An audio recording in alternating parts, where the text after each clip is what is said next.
مدرسہ بیت العلوم کونڈوا پونے اس official channel کو سبسکرائب ضرور کریں۔ یاد رکھیے اس سے کسی ایک شخص کو نہیں پورے مدرسے کو فائدہ ہوگا اور آپ کو اجر عظیم ملے گا۔ سورہ شعراء آخر کی آیتیں 192 سے 227 تک۔ اعوذ باللہ من الشیطان الرجیم، بسم اللہ الرحمن الرحیم۔ وَإِنَّهُ لَتَنزِيلُ رَبِّ الْعَالَمِينَ نَزَلَ بِهِ الرُّوحُ الْأَمِينُ عَلَى قَلْبِكَ لِتَكُونَ مِنَ الْمُنذِرِينَ بِلِسَانٍ عَرَبِيٍّ مُبِينٍ وَإِنَّهُ لَفِي زُبُرِ الْأَوَّلِينَ صدق اللہ مولانا العظیم۔ اور یہ قرآن ہے اتارا ہوا پروردگار عالم کا، لے کر اترا ہے اس کو فرشتہ معتبر امین دل پر کہ تو ہو ڈر سنا دینے والا، علی قلبک لتکون من المنذرین، دل پر، تیرے دل پر کہ تو ہو ڈر سنانے والا ہے محمد صلی اللہ علیہ وسلم، آپ ڈر سنانے والے بنے، ڈرانے والے بنے نہیں۔ ترجمے میں فرق ہے، الا مبشرا و نذیرا، ہم نے آپ کو بھیجا ہے صرف خوشخبری سنانے والا اور ڈرانے والا بنا کر نہیں، ڈر سنانے والا بنا کر، دونوں میں زمین آسمان کا فرق ہے۔ ڈر سنا کر قریب لانا ہے اللہ کے، بات سمجھیں، بلسان عربی مبین، کھلی عربی زبان میں ہے یہ قرآن پاک، اور یہ لکھا ہے پہلوں کی کتابوں میں۔ انہو لفی زبور الاولین کا ترجمہ کیا ہے؟ یہ لکھا ہے پہلوں کی کتاب میں، پہلی جو کتابیں آئیں ان میں لکھا ہوا یہ قرآن۔ کیا ان کے واسطے نشانی نہیں یہ بات کہ اس کی خبر رکھتے ہیں پڑھے لکھے لوگ بنی اسرائیل کے؟ یہ مکہ والے مشرکین اور کفار کے لیے یہ بات نشانی نہیں ہے؟ کیا بات کہ قریب میں 450 کلومیٹر پہ کون رہتا ہے؟ یہودی اور بہت سے عیسائی، وہ لوگ خبر رکھتے ہیں قرآن پاک کی، تو ان کی کتابوں میں آیا ہے تب تو خبر رکھتے ہیں نا۔ یہ نشانی ہے، اس نشانی کی وجہ سے اس کو حق مان لینا چاہیے قرآن پاک کو، لیکن یہ لوگ نہیں مانتے۔ اور اگر اتارتے ہم یہ کتاب کسی اوپری زبان والے پر، اعجمین، اوپری زبان والے، یعنی تمہاری زبان عربی ہے، ہم غیر عربی میں عبرانی، سریانی، مراٹھی، ہندی، فارسی، کسی میں اتارتے اگر ہم یہ زبان، کسی زبان میں اتارتے یہ قرآن، فَقَرَأَهُ عَلَيْهِمْ، اور وہ اس کو پڑھ کر سناتے، نبی ان کو پڑھ کر سناتے مکہ والوں کو، مَا كَانُوا بِهِ مُؤْمِنِينَ، تو بھی اس پر یقین نہ لاتے، تو بھی کیا نہ کرتے؟ عربی میں ہے تب بھی یقین نہیں، ایمان نہیں لاتے، دوسری زبان میں اتارتے تب بھی ایمان نہ لاتے۔ اللہ فرما رہے ہیں یعنی یہ نہ ماننے والی قوم ہے۔ کیا بتانا چاہتے اللہ تعالی؟ نہ ماننے والی قوم ہے۔ کذالک سلکناہ فی قلوب المجرمین، اسی طرح گھسا دیا ہم نے اس انکار کو گناہ گاروں کے دل میں۔ بہت ہی زیادہ قابل غور آیت ہے یہ۔ اسی طرح گھسا دیا ہم نے، اللہ فرما رہے ہیں، انکار کرنے والوں کے دلوں میں، کس کو؟ اس انکار کو گھسایا، مجرموں کے دلوں میں کس نے گھسایا؟ تو ان کی کیا مجال ہے کہ یہ ایمان نہ لاویں؟ جو بھی ایمان سے محروم ہیں ان کی کوئی مجال ہی نہیں کہ یہ ہم نہیں مانتے، ہم ایمان نہیں لاتے، نہیں، اللہ نے دلوں میں گھسایا ہے انکار اور مہر لگا دی ہے، ان کو ہدایت نہیں ملے گی۔ اب پلٹو، تو پھر آپ میں مسلمان کس کی وجہ سے؟ صرف اللہ کی ہدایت سے۔ ہمارا کمال نہیں ہے، صرف کس کی وجہ سے؟ ہم کہ اللہ تعالیٰ نے ہمارے دلوں کو کاہے کے لیے چن لیا؟ ایمان قبول کرنے کے لیے۔ ہاں، یہ بہت بڑا سبق ہے اس میں۔ وہ نہ مانیں گے اس کو، قرآن کو جب تک نہ دیکھ لیں گے عذاب دردناک، کب مانیں گے وہ لوگ؟ جیسے فرعون نے دیکھنے کے بعد مانا تھا نا، لیکن قبول نہیں ہوا، تو یہ نہ مانیں گے، دردناک عذاب دیکھنے کے بعد مانیں گے۔ پھر آئے ان پر اچانک اور ان کو خبر بھی نہ ہو، وہ عذاب آئے گا ان پر اچانک، ان کو خبر بھی نہیں ہوگی، پھر مان کر کوئی فائدہ نہیں۔ بھلا دیکھیے تو اگر فائدہ پہنچاتے رہے ہم ان کو برسوں، بھلا دیکھیے تو اگر ہم ان کو برسوں فائدہ پہنچاتے رہیں، اللہ فرماتے ہیں پھر پہنچے ان پر جس چیز کا ان سے وعدہ تھا، ہم فائدہ پہنچا رہے ہیں، یہ فائدہ اٹھا رہے ہیں، پھر ان کے پاس آئے وہ ہدایت کے بعد جن کا ان سے وعدہ تھا، تو کیا کام آئے گا ان کے جو کچھ فائدہ اٹھا رہے ہیں؟ یا اگر ہم عذاب دے دیں ان کو تو ان کو کوئی کام آئے گا فائدہ اٹھانا؟ کچھ بھی نہیں، آخر میں پچھتاوا ہوگا۔ اور کوئی بستی نہیں غارت کی ہم نے جس کے لیے نہیں تھے ڈر سنا دینے والے، یہ بھی قابل غور آیت ہے بہت۔ وما اہلکنا من قریۃ، اور کوئی بستی ہم نے ہلاک نہیں کی، الا لہا منذرون، مگر ان کے لیے ان بستی کو ڈر سنانے والے پہلے بھیجے۔ اللہ ظالم نہیں ہے، اچانک نہیں پکڑتے اللہ پہلے ڈر سنانے والے بھیجتے ہیں تاکہ کل یہ بندے یوں نہ کہے ہم کو بھی اگر کوئی ڈر سناتا تو ہم بھی تو ایمان لاتے۔ بنایا ہی آدم اور حوا کو، لایا ہی دنیا میں اس لیے اللہ نے کہ ایمان والوں کو جنت دے سکتے تھے، نہیں ذرا دنیا میں اترو، سیم صلاحیتیں ہیں، ہدایت کو قبول کرنے کی، نقصان سے بچنے کی، اللہ کافروں اور مشرکوں اور ایمان والوں سب کو دیتے ہیں، اور پھر سمجھانے والا سب کے پاس بھیجتے ہیں۔ دیکھو جن قوموں کو ہلاک کرتے ہیں ان کے پاس بھی ڈر سنانے والے نبی بھیجتے ہیں، کچھ لوگ ایمان لاتے ہیں اور کچھ لوگ پھر بھی ہٹ دھرمی میں بے ایمان رہتے ہیں۔ اسی بیس پر، بنیاد پر انصاف کا بادشاہ ان کو جہنم میں ڈالے گا کہ تم نے قبول کیوں نہیں کیا۔ ارے کچھ سمجھ رہے ہیں؟ نبیوں کا سلسلہ کیوں ہے؟ اللہ ظالم نہیں ہے۔ ہم نے کوئی بستی نہیں غارت کی مگر اس کے لیے ڈر سنانے والے بھیجے، ذکرا یاد دلانے کو، کائے کے لیے؟ ذکرا یاد دلانے کو، اور ہمارا کام ظلم کرنا نہیں ہے، ہم ظالم؟ ماں باپ پر تہمت ہے، وہ ظالم نہیں ہو سکتے جو مجازی پیدا کرنے والے ہیں، تو حقیقی پیدا کرنے والا اللہ کیسے ظالم ہوگا؟ ارے صحیح ہے کہ نہیں؟ اے ٹو زیڈ ہمارا پیدا کرنے والا کون ہے؟ کافر و مشرکوں کا پیدا کرنے والا کون ہے؟ کھاتے کس کا ہے؟ سانس لیتے کس کی مہربانی سے؟ سب اللہ۔ وہ کیسے ظلم کرے گا؟ وما كنا ظالمین۔ وما تنزلت به الشیاطین، اور اس قرآن کو نہیں لے کر اترے شیاطین، اس قرآن کو لے کر نہیں اترے شیاطین، اور نہ ان سے بن آئے اور نہ وہ کر سکے۔ اور شیطان لے کے کیا اتریں گے؟ شیطان کے بس کا بھی نہیں ہے قرآن اتارنا، شیطان کے بس کا تھوڑی۔ انہم عن السمع لمعزولون، بلکہ یہ چوٹے تھے۔ کون؟ شیطان۔ یہ چوٹے تھے، چوری کرتے تھے، اوپر جاتے تھے یا آسمان دنیا پر، اور فرشتے جب آپس میں بولتے تھے کیا آرڈر ہے، یہ آرڈر ہے، اس کو مارنا ہے اور اس کو جلانا ہے، اتنا اناج دینا ہے، یہاں بارش برسانا ہے، وغیرہ وغیرہ، جب وہ بولتے تھے، بات کرتے تھے تو ان کے کھس پھس کو یہ سن لیتے تھے۔ ارے سمجھے؟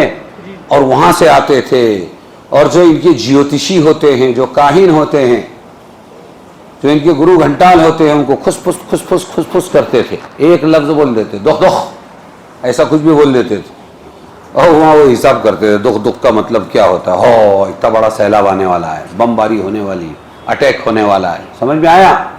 ہاں، تو پھر وہ اس میں ملا کے چلاتے تھے، تو 1000 فیل جاتے تھے، ایک بات اگر صحیح ہو گئی تو بس پھر تو جے جے کار ہو جاتی تھی۔ کیا ہوتا تھا؟ فلانے بابا ہاں بہت گیانی ہیں، اور فلانے پنڈت وہ بھی بہت گیانی ہیں، یہاں بھی چلتا وہاں بھی چلتا، ایمان والوں میں بھی پھر چل جاتا تھا۔ انہم عن السمع، اس کو شیطان نے نہیں اتارا یہ قرآن کو، ان کو تو سننے کی جگہ سے دور کر دیا ہے۔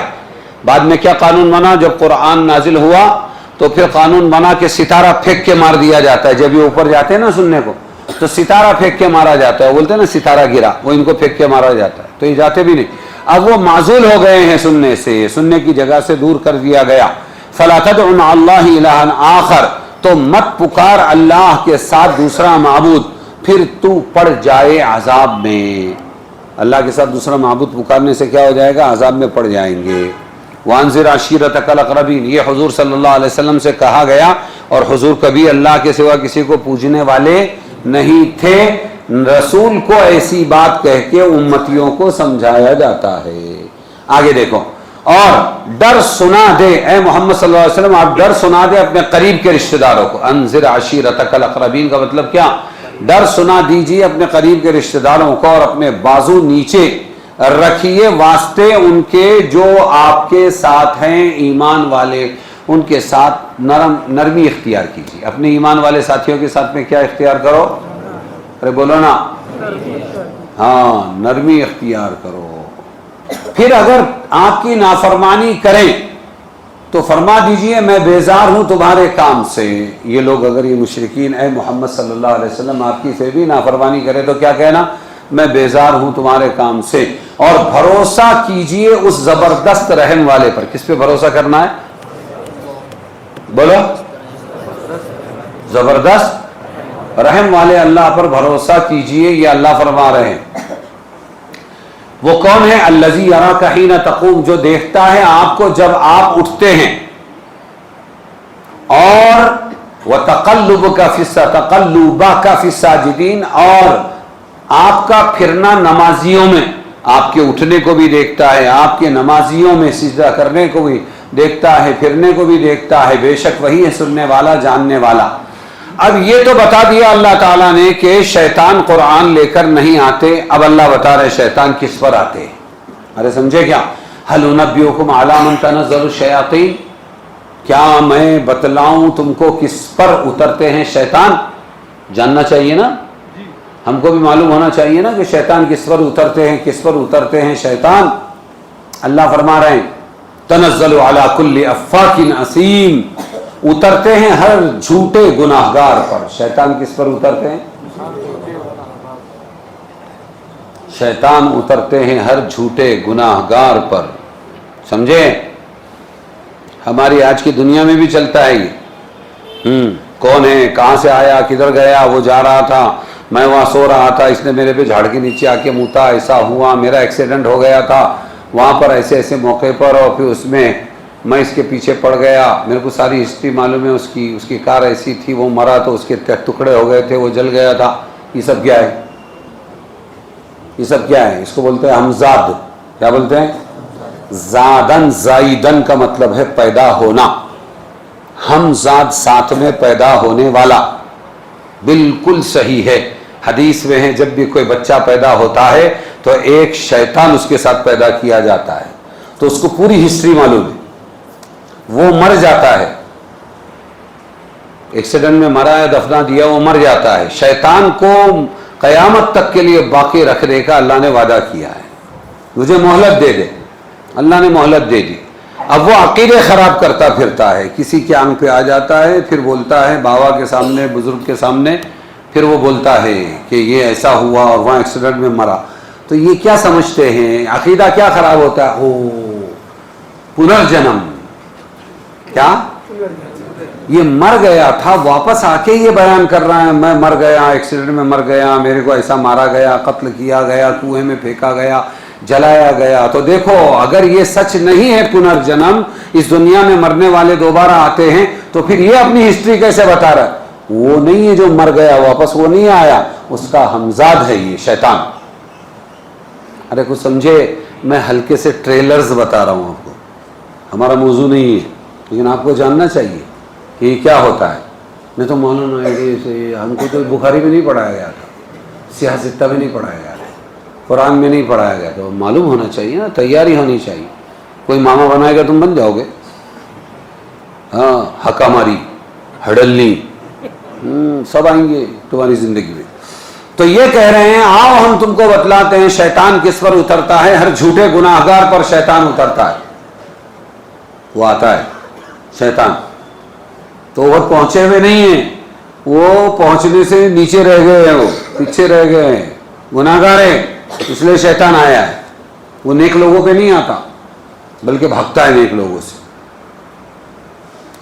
اترتے ہیں شیطان ہر جھوٹے گناہگار پر، لا ڈالتے ہیں سنی ہوئی بات اور بہت سے ان میں جھوٹے ہیں، یلقون السمع واکثرهم کاذبون، لا ڈالتے ہیں سنی ہوئی بات۔ وہ میں نے بتایا تم کو ڈیٹیل، آسمان پر جاتے تھے، دخ دخ پخ پخ سنتے تھے، اور پھر ہلو سے آ جاتے تھے، اور پھر ابھی آ کے ایک آدھ جملہ بول دیتے تھے کہ پیر صاحب کام میں لگ جاؤ، پنڈت صاحب کام میں لگ جاؤ، چودھری صاحب کام میں لگ جاؤ. اور وہ لوگ اپنا خود بھی بولتے ہیں ایسا ہونے والا ہے، جیوتیش پاہنار، بوم مارنار، پیسے گھینار. ارے سمجھے کہ نہیں؟ ہاں، مدرسے کے بچے بہت بھاری رہتے. گجرات کے اندر 2 بچے گئے، ایک پیچھے سے گئے ایک سامنے سے. یہ دیکھو ہمارا کیا، تیرا واٹولا ہوگا، تیرا ستیاناش ہوگا، تیرا ایسا ہوگا، تیرا ویسا ہوگا، تیرے پہ بہت مصیبتیں آئے گی. اور پیچھے والا جوتا لے کے کھڑا تھا، اس نے جو دن دن مارا اس کو. بولے تیرے سر کا جوتا تو دکھتا نہیں، اس کا فیوچر کیا بتاتا. ہاں، واکثرهم کاذبون، جن پہ شیطان اترتے ہیں وہ اکثر جھوٹے ہیں. کیسے ہیں؟ جھوٹے ہیں. والشعراء يتبعهم الغاوون، اور شاعروں کی بات آ گئی. اور شاعروں کی بات پر چلیں وہی جو بے راہ ہیں. شاعروں کے بات پر چلیں گے وہی جو، تم شاعر بولتے ہو نا محمد مصطفیٰ کو، یہ شاعر نہیں ہے. شاعر کے پیچھے چلنے والے کیسے ہوتے ہیں کہ جو بے راہ ہو، بھٹکے ہو. الغاؤون، بھٹکے ہوئے لوگ ہی چلتے ہیں شاعروں کی بات پر. الم تر انہم فی کل وادی یہیمون، تو نے نہیں دیکھا کہ وہ ہر میدان میں سر مارتے پھرتے ہیں. وادی یہیمون، ہر میدان وادی، یہیمون سر مارتے پھرتے ہیں. شاعر کیا کرتے ہیں؟ گھومتے رہتے ہیں ہر میدان میں، سر مارتے پھرتے ہیں. ہاں بس کہ یہ شعر بن جاوے. کیا بن جاوے؟ شعر بن جاوے. وَأَنَّهُمْ يَقُولُونَ مَا لَا يَفْعَلُونَ، لو شاعروں کا تعارف، اور یہ کہ وہ کہتے ہیں جو نہیں کرتے. شاعر کیا کرتے ہیں؟ بولتے ہیں، کرتے نہیں عمل. ملتا ہے کیا نماز میں سجدے میں جا کے دیکھ، اور کبھی سجدہ کرتا نہیں ہے. سمجھ میں آیا؟ خالی قوال، بہت بولنے والا. شاعر بھی ایسی، خالی بولتا ہے عمل نہیں کرتا ہے. شاعر عمل نہیں کرتا ہے. یہ قرآن کہہ رہا ہے الا الذین آمنوا وعملوا الصالحات، مگر وہ لوگ جو یقین لائے اور کام کیے اچھے. شاعروں میں مگر وہ لوگ جو یقین لائے، ایمان لائے اور کام کیے اچھے، اور یاد کی اللہ کی بہت، وذکر اللہ کثیرا، اور بدلہ لیا اس کے پیچھے کہ ان پر ظلم ہوا. وانتصروا بعد ما من بعد ما ظلموا، بدلہ لیا ظلم کے بعد. وَسَيَعْلَمُ الَّذِينَ ظَلَمُوا، اور اب معلوم کر لیں گے ظلم کرنے والے، أَيَّ مُنْقَلَبٍ يَنْقَلِبُونَ، کہ کس کروٹ الٹتے ہیں. ارے سمجھے؟ أَيَّ مُنْقَلَبٍ يَنْقَلِبُونَ، کس کروٹ الٹتے ہیں. اب دیکھیے ذرا سی تشریح اور تفصیل. تنزل به الروح الامین، آپ کے دل پر روح امین معتبر روح فرشتے نے اس کو اتارا ہے. بلسان عربی، قرآن اس کے الفاظ و معانی کے مجموعے کا نام ہے. یاد رکھو، قرآن صرف ترجمے کا نام نہیں ہے، قرآن صرف الفاظ قرآن عربی کا نام نہیں. دونوں جب ملیں گے تو قرآن اس کا نام ہے. سمجھ میں آیا؟ قرآن وہی ہے جو عربی زبان میں ہو. کسی مضمون قرآن کا ترجمہ خواہ کسی زبان میں ہو، وہ قرآن نہیں کہلائے گا. بہت سے لوگ خالی ہندی قرآن، کنڑ قرآن، اردو قرآن کا ترجمہ لے کر پڑھتے، سمجھتے ہم قرآن پڑھ رہے ہیں. یہ قرآن نہیں. الفاظ قرآن کے ساتھ قرآن معنی ہو تو قرآن. کچھ سمجھ میں آ رہا ہے کہ نہیں؟ بات سمجھ میں آئی؟ کسی بھی زبان میں لکھا ہوا صرف قرآن کا ترجمہ قرآن نہیں کہلائے گا. لہذا اگر کوئی نماز میں، تمام تعریف اس اللہ کے لیے ہے جو تمام جہانوں کا پروردگار ہے، حساب کتاب کے دن کا مالک ہے، ہم تیری ہی عبادت کرتے ہیں، تجھی سے مدد طلب کرتے ہیں، چلا ہم کو سیدھے راستے پر، ان لوگوں کے راستے پر جن پر تو نے انعام کیا، نہ کہ ان لوگوں کے راستے پر جو گمراہ ہوئے یا جن پر غصہ نازل ہوا. آمین. نماز نہیں ہوگی. ترجمہ پڑھا ہے میں نے سورہ فاتحہ کا پورا. قرأت کرنا پڑے گا قرآن کی قرأت کرنا پڑے گا. تو یہ بات یاد رکھیں. زبور کی جمع ہے جس کے معنی کتاب کے ہیں. تو پہلے کی کتابوں میں یہ آ گیا. اب سوال یہ پیدا ہوتا ہے کہ پہلے کی کتابوں میں اگر آیا تو یہ قرآن یہاں کیوں نازل کیا گیا؟ یہ تو پہلے آ چکا ہے. ارے سمجھ میں آیا کہ نہیں؟ یہ پہلے کی کتابوں میں ہے، اللہ فرما رہے. تو اس کا مفہوم پہلے کی کتابوں میں ہے. جیسے قرآن میں پہلے کی تمام کتابوں کا خلاصہ ہے. ان ھذا لفی الصحف الاولی صحف ابراہیم و موسیٰ. کیا کہہ رہے ہیں اللہ قرآن میں؟ یہ جو مضمون ابھی تم نے سبح اسم ربک الاعلی کا سنا، یہ مضمون کس میں ہے؟ لفی الصحف الاولی، پہلے کے صحیفوں میں ہے. کس کے صحیفوں میں؟ صحف ابراہیم و موسیٰ، ابراہیم اور موسیٰ پر جو صحیفے نازل ہوئے اس میں. سمجھ میں آیا؟ تو مفہوم ہے، جو مضمون تھا وہ ہے. ایسے ہی یہاں جو اللہ نے فرمایا انہ لفی الزبر الاولین، پہلے کی کتابوں میں یہ قرآن آ چکا ہے، اس کا مطلب ہے اس کا مفہوم آیا ہے. بیائی نہیں، یہی نہیں آیا. اور آ کیسے سکتا؟ وہ عبرانی سریانی میں تھی وہ کتابیں، تورات زبور انجیل، اور یہ کہے میں ہیں عربی میں. تو الفاظ تو آ ہی نہیں سکتے. بات سمجھ میں آئی کہ نہیں آئی؟ نماز میں ترجمہ قرآن پڑھنا یا باجماع امت جائز نہیں ہے. قرآن کے اردو ترجموں کو اردو قرآن کہنا صحیح نہیں ہے، ترجمہ کہنا صحیح ہے. افرأیت ان متعناہم سنین میں اللہ بتا رہے ہیں ان کو ہم اتنا فائدہ دیتے ہیں، فائدہ اٹھاتے ہیں، اور پھر اگر عذاب آ جائے اور یہ عذاب کا شکار ہو جائے تو اتنے دن کا فائدہ کیا کام کا، لہذا ایمان لے آوے. اس آیت میں اشارہ ہے کہ دنیا میں کسی کو عمر دراز ملنا بھی اللہ کی بڑی نعمت ہے، لیکن جو لوگ اس نعمت کی ناشکری کریں، ایمان نہ لائیں، ان کو عمر دراز کی عافیت و مہلت کچھ کام نہ آئے گی. عمر دراز کی مہلت، ایمان نہیں لائے تو کچھ کام نہیں آئے گی. اینڈ کیا ہے؟ ایک دن مرنا ہے، آخر موت ہے، جہنم ہے آخر.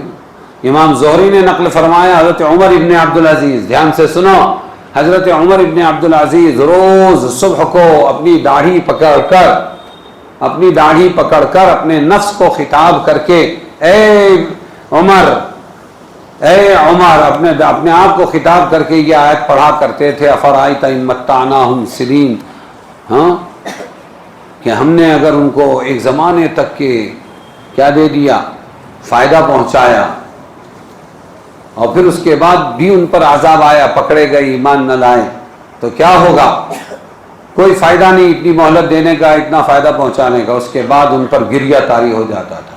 یہ آیت خود کے لیے پڑھتے تھے، مشرکین کے لیے، لیکن اپنے آپ کے لیے پڑھتے تھے کہ اللہ نے تجھے کتنا فائدہ دیا ہے عمر ابن عبدالعزیز، اور تو غفلت میں رہا، اور اگر اللہ نے تجھے پھر بھی عذاب کا شکار کر دیا تو یہ تیرا دنیا کا اتنا فائدہ کس کام کا.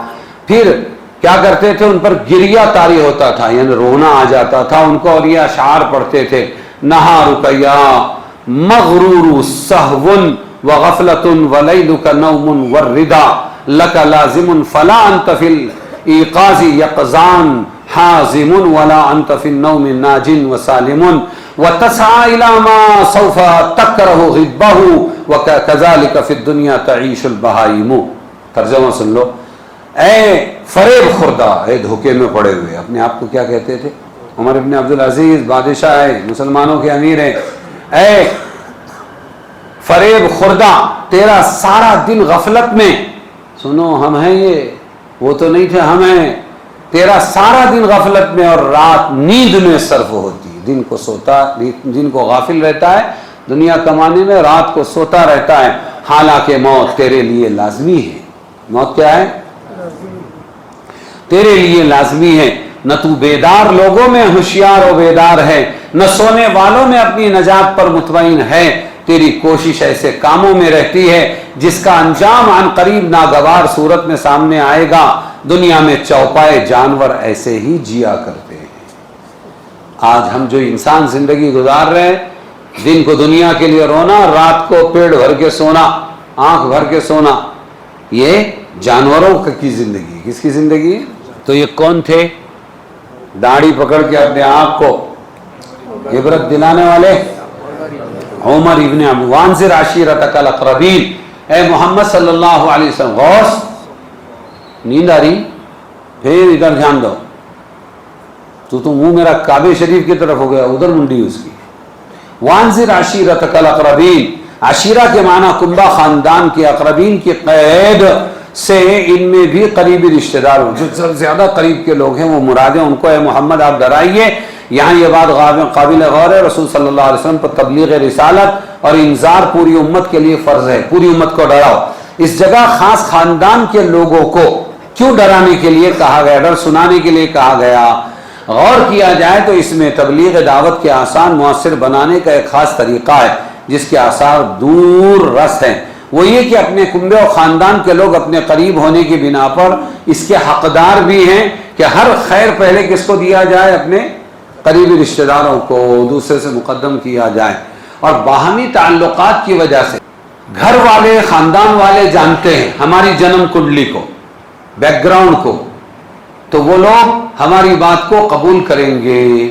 سمجھ میں آیا؟ جو اپنے لوگوں میں کھپ گیا اس کی دعوت آگے بھی چلے گی، ورنہ نہیں چلے گی۔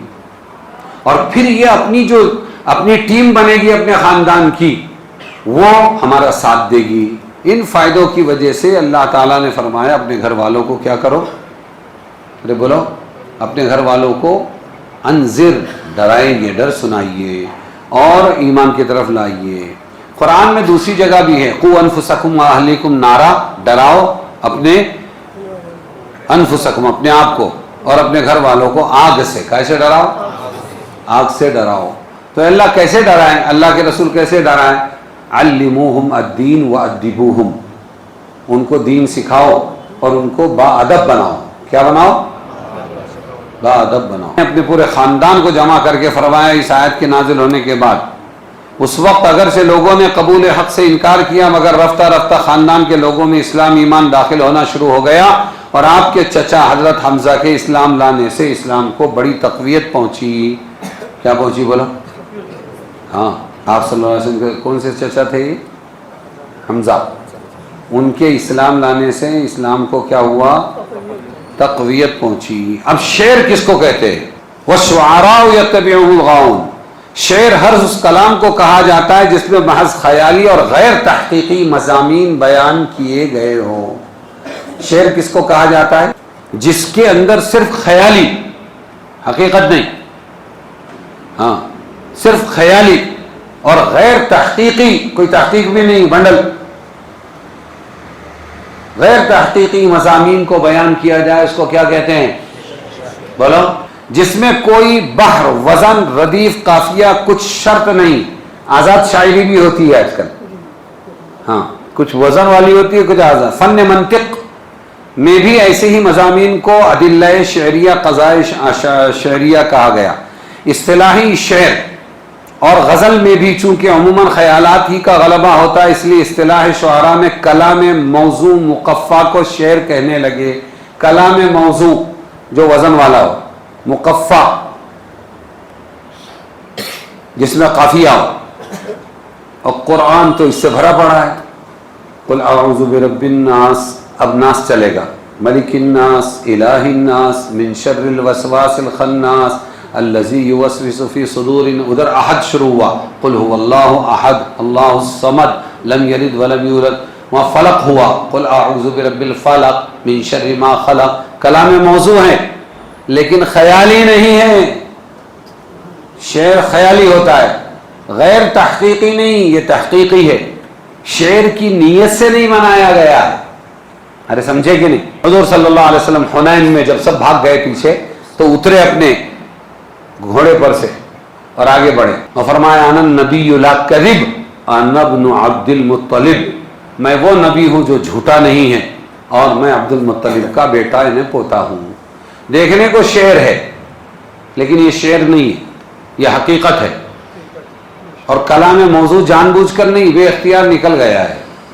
اس لیے قرآن نے کہا وما علمناہ الشعر وما ينبغی لہ، ہم نے نبی کو، سورہ یاسین میں، ہم نے نبی محمد کو شعر نہیں سکھایا اور ان کے لیے مناسب بھی نہیں ہے۔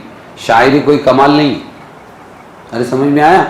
ہاں، شاعری کوئی کمال نہیں ہے، یہ تو زوال ہے۔ کبھی کبھی یوں بول دیے، بر موقع ہوگا تو اس کو اپنا یہ بنا لینا، مشغلہ بنا لینا، تباہی بربادی ہے۔ ڈاکٹر کے پاس گیا ایک، بولے سنداسی نہیں ہو رہا ہے، قضائے حاجت ہی نہیں، بہت دن ہو گئے۔ اچھا یہ گولی کھاؤ، بس تھوڑی دیر کے بعد تم کو ہو جائے گا۔ دوسرے دن پھر گیا، ارے بولے کچھ ہو رہا نہیں ہے۔ ارے ایسا کیسا، آج تک تو کبھی فیل نہیں گیا میرا نسخہ۔ تو بولے پھر، بولے یہ لو کھاؤ۔ تیسرے دن پھر گیا، بولے کچھ ہو رہا نہیں میرے کو۔ تو بولا ٹھہرو، تیرا نام کیا ہے؟ فلاں. تو کیا کرتا؟ بولے شاعری کرتا. ارے پہلے بولنے کا نا، گولی نہیں، 10 روپیہ نکال کے دیا، جا وڑا پاؤ کھا. بکر کچھ کھائے گا تو اندر جائے گا، جائے گا تو باہر آئے گا. یہ ہوتا ہے شاعر. ارے سمجھ میں آیا؟ ہاں. یتبعون، وہ گھومتے رہتے ہیں، ان کو وہ املی کا پتا سبز حتی کلیمن حوض. مشاعرہ چل رہا تھا، ایک کو جوش آیا، اس نے بولا ہم بھی کہیں گے. بولے آئیے تشریف لائیے. تو بولے بولو. بولے یہ سڑک کیا؟ یہ سڑک جاتی ہے مدینہ تلک. وزن بیٹھا نہیں، کوئی پہلا چھوٹا دوسرا لمبا ہو گیا. اچھا ابھی برابر کیے دیتے. یہ سڑک جاتی ہے مدینہ تلک. ایک کو شاعری کا شوق ہوا بہت، اس نے بولا استاد اپنے کو بھی شعر بولنا ہے. بولا ٹھیک ہے جاؤ کل ایک بنا کے لاؤ. تو اب دوسرے دن آنا تھا اس کو ایک بنا کے، کچھ بنا نہیں اس سے بیچارے سے. تو وہ اپنے کھیت کھلیان سے گزر رہا تھا، ایک عورت تھی اوپر سے گھاس پھوس کا ایسا اپنا وہ گٹھا لے کے جا رہی تھی. تو سوچا کیا بولوں کیا بولوں کیا بولوں. تو دیکھا اس نے، اس کے دماغ میں کچھ تو بھی آیا. سمجھ میں آیا؟ بولے بنا. ہاں بولے بنا. ایک مصرع بنا. بولے کیا؟ چہرہ تیرا صاف صوف ہے. کیا بنا ہے؟ وہ عورت کو دیکھ کے کیا شعر بنا؟ چہرہ تیرا صاف صوف ہے. تو استاد نے بولا مصرع تیرا گھاس پھوس ہے. تو یہ گھومتے رہتے خالی. عربی اول میں تھا جامعہ حسین راندیر گجرات کے اندر، اور کچھ ایسی فطری 10 سال کی عمر سے ایسی شاعری ہم پر سوار تھی کہ شاکر کو پکڑ کے لاؤ. کیوں؟ حاجی دیندار صاحب آ رہے ہیں. کہاں سے؟ انگلینڈ سے آ رہے ہیں. اب آ رہے تو ان کے شان میں پیش کرنا چاہیے تو نکلے گا نا مدرسے کے واسطے. ہاں تو انہیں بلا کے لاؤ. تو 15 منٹ میں بناتا تھا میں. حاجی دیندار احمد صاحب دل زی وقار، آ گئی ہے آپ کے آنے سے گلشن میں بہار. اور پھر پڑھتا بھی تھا. تو ہمارے استاذ اللہ ان کو جزائے خیر دے، انہوں نے دیکھے 2 3 4 5 مرتبہ. بولے یہ شاکر کیا جب دیکھو تب شاعری کرتا رہتا ہے؟ خبردار جو آج کے بعد شاعری کیا تھا. دوسروں کے پڑھنے کی اجازت ہے، شاعری نہیں کرنا. اگر وہ روک نہ لگاتے تو میں بھی گھومتا رہتا. صاف صوف ہے گھاس پھوس ہے، یہ علم بالکل کچھ نہیں آتا. سمجھ میں آیا؟ ہاں اس کے اندر بہت برباد ہوئے. تو یہ ہے ایسی شاعری کیا کام کی. تو اب سوال یہ ہے کہ شاعری کون سی صحیح ہے اور کون سی غلط ہے. بات سمجھے؟ شعر کے بارے میں صحیح فیصلہ کیا ہے؟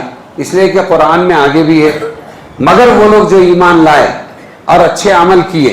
تو وہ حسان ابن ثابت اور حضرت زید ابن حارثہ ایسے شاعر گزرے ہیں یہ لوگ کہ یہ صحابی بنے اور پھر انہوں نے صحیح شاعری کی اور انہوں نے غلط شاعری نہیں کی.